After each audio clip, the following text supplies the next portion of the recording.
আমি ৰাজ্য চৰকাৰে সেন্ট্ৰেল এক্টৰ লগত সামঞ্জস্য ৰাখি the Assam shops and establishment এক্টখন আজি সংশোধনৰ প্ৰস্তাৱ আজি আমি অনুমোদন কৰোঁ। ঠিক তেনেকে মাইক্ৰ স্মল আৰু মিডিয়াম এণ্টাৰপ্ৰাইজৰ সহায় কৰিবৰ কাৰণে আমি এখন আইন আজি অনুমোদন কৰোঁ। Assam micro small and medium enterprise facilitation of establishment and operation bill 2026। এইখনৰ মতে ক্ষুদ্ৰ উদ্যোগসকলে গভৰ্ণমেণ্টৰ কোনো অনুমতি নোলোৱাকৈ প্ৰথম 3 বছৰ উদ্যোগ স্থাপন কৰিব পাৰিব। পাৰ্মিশ্যনৰ কাৰণে ৰখি থাকিব নালাগে। তেওঁলোকে নিয়মখিনি মানি এপ্লিকেশ্যনখন কৰিব। এপ্লিকেশ্যন আহক বা নাহক, চৰকাৰে অনুমোদন দিয়ক বা নিদিয়ক, তেওঁলোকে কাম আৰম্ভ কৰিব পাৰিব। অকল ক্ষুদ্ৰ উদ্যোগ, বৃহৎ উদ্যোগ নহয়, আৰু পলিউটিং ইণ্ডাষ্ট্ৰী নহয়, প্ৰদূষণ কৰা উদ্যোগ নহয়, কাঠৰ মিল টিল এইবিলাক নহ'ব। কিন্তু বাকী উদ্যোগ তেওঁলোকে বোলে DIC ৰেজিষ্ট্ৰেশ্যন দিছে নে নাই, ইণ্ডাষ্ট্ৰীয়ে অনুমতি দিছে নে নাই, তেওঁলোকে এইবিলাক চোৱাৰ কোনো প্ৰয়োজন নাই। মাত্ৰ এপ্লিকেশ্যনখন দিব আৰু 3 বছৰলৈকে তেওঁলোকে উইদাউট পাৰ্মিশ্যন চলাই থাকিব পাৰিব। 3 বছৰৰ পিছতহে পাৰ্মিশ্যনৰ কথাটো আহিব। ঠিক তেনেকে আমি যদি ইণ্ডাষ্ট্ৰী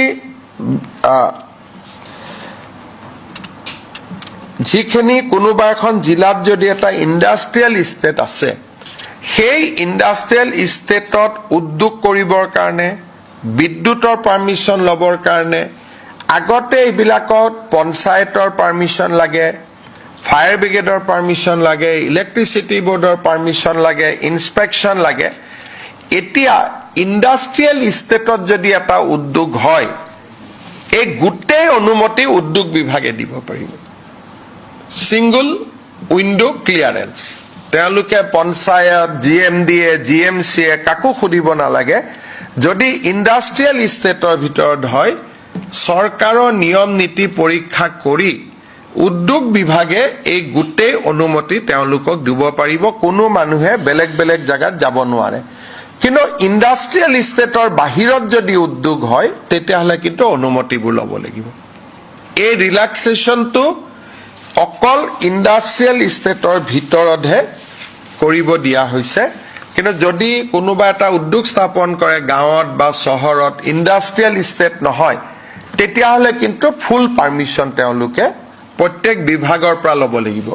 কিন্তু যদি ইণ্ডাষ্ট্ৰিয়েল ষ্টেটৰ ভিতৰত হয়, তেতিয়াহ'লে তেওঁলোকে ইণ্ডাষ্ট্ৰি ডিপাৰ্টমেণ্টে ছিংগল উইণ্ডো ক্লিয়াৰেন্স তেওঁলোকক দিব পাৰিব।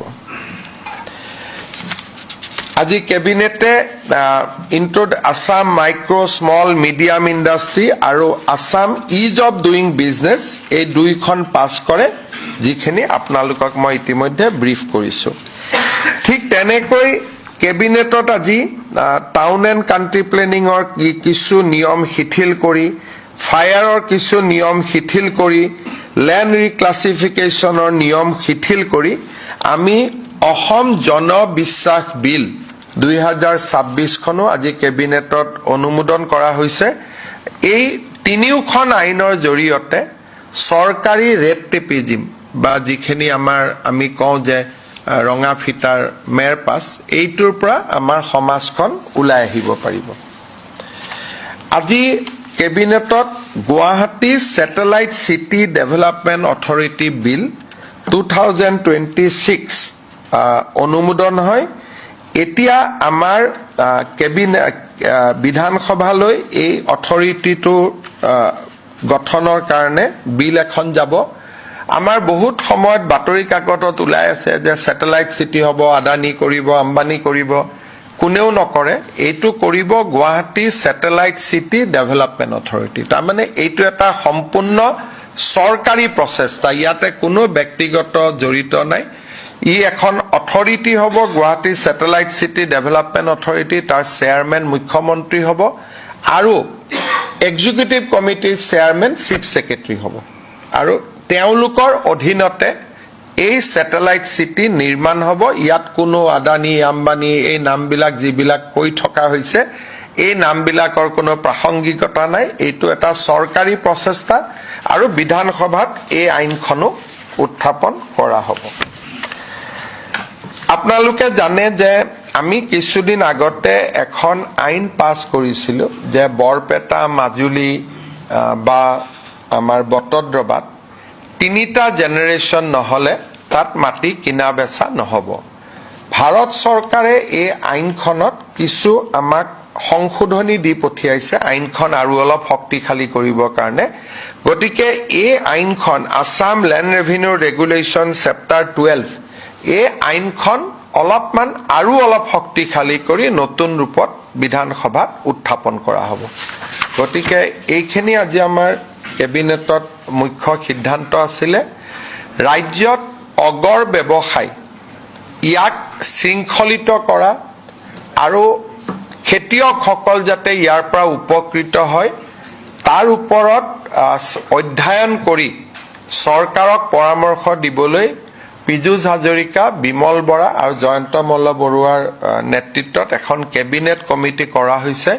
তেওঁলোকে অগৰ ব্যৱসায়ীসকলৰ লগতো কথা পাতিব, খেতিয়কৰ লগতো কথা পাতিব আৰু ভাৰত চৰকাৰৰ লগতো কথা পাতি এই ব্যৱসায়টো শৃংখলিত কৰাৰ উদ্দেশ্যে খেতিয়কসকলে যাতে লাভ কৰিব পাৰে সেই ধৰণে গোটেই ব্যৱস্থাটো সুন্দৰ কৰাৰ বাবে উদ্যোগ বিভাগ, কৃষি বিভাগ আৰু ফৰেষ্ট বিভাগে যাতে একেলগে কাম কৰিব পাৰে তাৰ কাৰণে আজি আমি এখন কেবিনেট কমিটিও গঠন কৰি দিছো।